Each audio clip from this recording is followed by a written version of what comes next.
ये आज से 26 साल पहले की बात है कि वो सऊदी अरब जाने की तैयारी कर रहा था। शाहिद का कहना था कि एयरपोर्ट पर कागजात वगैरह चेक करवाकर जब बाहर निकला तो मैंने एक पाकिस्तानी को देखा। मैं उसके करीब गया और कहा, भाई, तुम मेरे हम वतन हो, ज़रा मेरी मदद कर दो। मैं अभी पाकिस्तान से आया हूँ, मुझे अरबी ज़ुबान नहीं आती। मेरे पास कंपनी का टेलीफोन नंबर है, मगर इन भाई साहिब ने मुझे एक निगान गलत अंदाज से देखा और तेज़ी से बाहर चले गए और मैं मुन्ह देखता रह गया। फिर एक सऊदी बाशिंदा नजर आया। इसने मुझे परेशान देखा तो अरबी में पूछा, क्या बात है? मैंने अपना मुद्दा बयान कर दिया। इसने नंबर मुझसे लेकर कंपनी को फ़ोन किया और तकरीबन निस्फ घंटे में कंपनी की गाड़ी वहां आ गई। कागजात वगैरह देखकर वो मुझे वहां ले गए जहां मुझे क़याम करना था। मैं 2 साल तक कंपनी में काम करता रहा।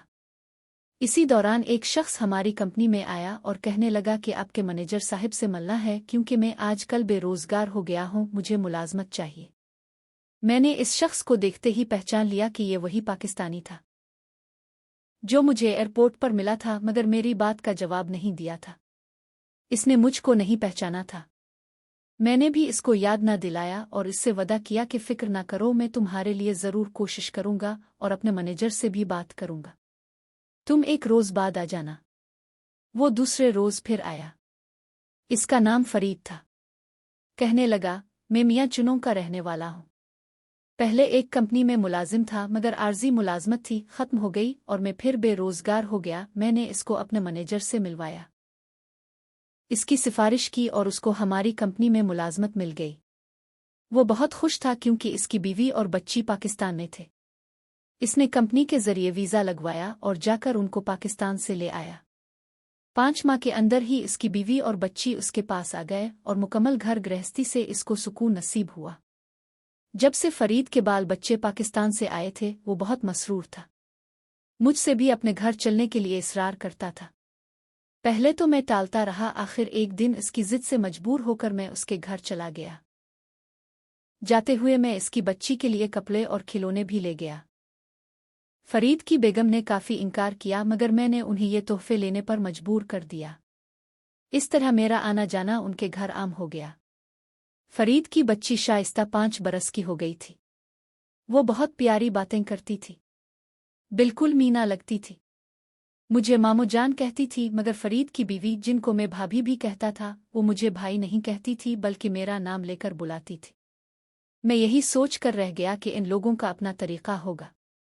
बहरहाल मेरे लिए तो वो बीच बीच में मेरी बहन जैसी काबिले इज़्ज़त और एहतराम थी। शाइस्ता मेरे साथ बहुत घुल मिल गई थी। मैं बच्ची को हर छठी से एक शाम पहले अपने पास ले आता और 1-2 दिन रख कर फिर उसके घर छोड़ आता था। वो भी घर जाने का नाम नहीं लेती थी। तभी भाभी का फ़ोन आ जाता कि शाहिद साहब, मैं घबरा गई हूँ, बच्ची को आज ज़रूर ले आना।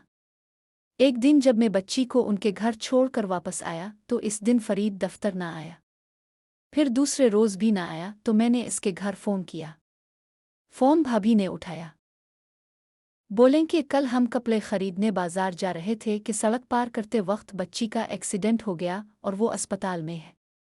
अभी तक शाइस्ता के अबू भी अस्पताल से नहीं आए हैं। मैंने फ़ोन रख दिया। मैनेजर को सूरत हाल बताकर चटीली और अस्पताल पहुंचा। गेट पर ही फरीद मिल गया। मुझे देखकर उसकी आंखों में आंसू भर आए। कहने लगा, बच्ची का काफ़ी खून ज़ाय हो चुका है और खून की ज़रूरत है। मैंने इसको साथ लिया और अपना ब्लड टेस्ट कराया, जो खून मैच कर गया। यूं अपना खून देकर मैंने बच्ची की जान बचाई। मुझे अस्पताल वालों ने 15 दिन की छुट्टी लिख दी। 1 हफ्ते बाद दोबारा अस्पताल गया तो शाइस्ता अच्छी हो चुकी थी। मुझे देखकर मुझसे लिपट गई। मुलाकात का वक्त ख़त्म हो गया तो मैं अपनी रहाइशगाह आ गया। 1 हफ्ता और गुजर गया। एक सुबह मैं कमरे में बैठा हुआ था कि टेलीफोन की घंटी बजी। रिसीवर उठाया, भाभी का फ़ोन था। कहने लगे, फरीद बच्ची को घर ले आए हैं। वो आपको बहुत याद करती है। तब मैं फ़ौरन तैयार होकर फरीद के घर चल दिया। दस्तक पर भाभी ने दरवाज़ा खोला और मुझे अंदर आने को कहा। मैं अंदर चला गया और बच्ची के मुताल्लिक़ पूछा। जवाब मिला, उन्हीं का बड़ा ख्याल है, आपको कभी हमारा ख्याल नहीं किया। ये सुनकर मैं हैरान रह गया। मैंने पूछा, भाभी, आपने क्या बात कह दी? मैं तो आपकी बड़ी इज्जत करता हूँ। इसने जवाब दिया, मैं भी तो आपका बहुत ख्याल रखती हूँ। आप यकीनन फरीद से 1000 दर्जे बेहतर है। दरअसल फरीद इतना अच्छा आदमी नहीं है जितना नजर आता है। इसका साथ छोड़ना चाहती हूँ और आपसे शादी करना चाहती हूँ। इस कदर साफ और डायरेक्ट पैगाम सुनकर मुझे चक्कर सा आ गया, मगर जल्द ही मैंने खुद को संभाला। इसके बाद एक लम्हा भी वहां मजीद न रुका और सीधा अपनी रहाइशगाह पर चला आया। मैं सोचों में गुम था कि आज भाभी ने ये क्या मजाक किया था।